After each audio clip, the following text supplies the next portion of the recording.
دم باش.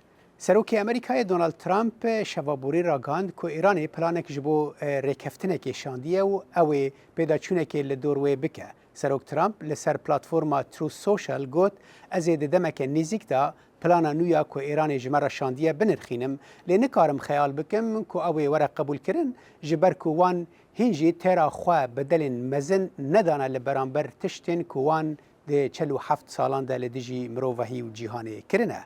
واشنطن چاوره که ایران ریکفتنه که لگور داخوازن امریکای امضا بکو سروک ترامپ گلک جاران گوتیه که اگر او ریکفتن نبه ده رژیم ایران راستی انجام خراب به. هزین بروانی اسرائیل IDF را گهاند که وان روجا یکشنبه ایریشک عزمانی گمانبار آستنگ کریه که لدیجی بنگه که وانا باشور لبنان ببو و او نها انجام ایریش دنخیرن.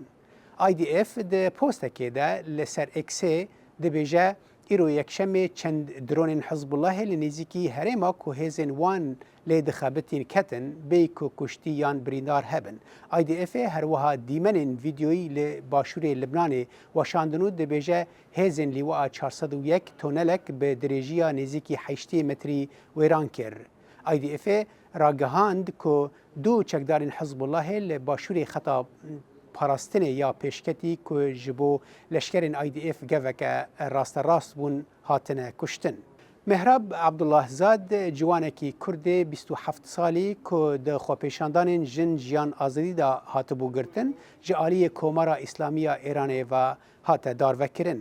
لگوری ریخستنا هنگاو داروکرنا مهراب روجا یکشمه سی گلان ده زندانا ناوندیا ارمیه ده به دزی هاتیه کرن و دزگاه دادوری جی داروکرن پشتراس کریه.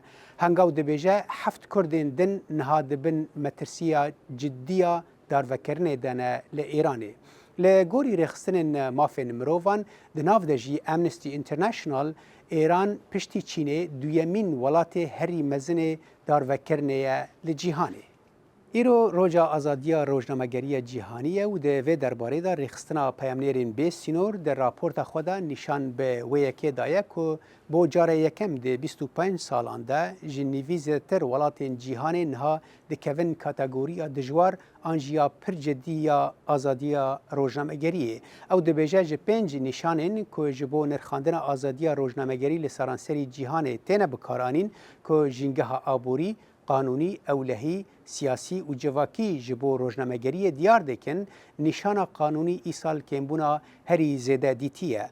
روجا آزادی روزنامه‌گری جهانی جعالی آژانس یونسکو یا نتوین یک بوی و در روجا سی گلان ده تی پیروز کرن وکو نشاندانا پشتگیری جبو ریخستن مدیایین که دبن زخت و سانسور دنه.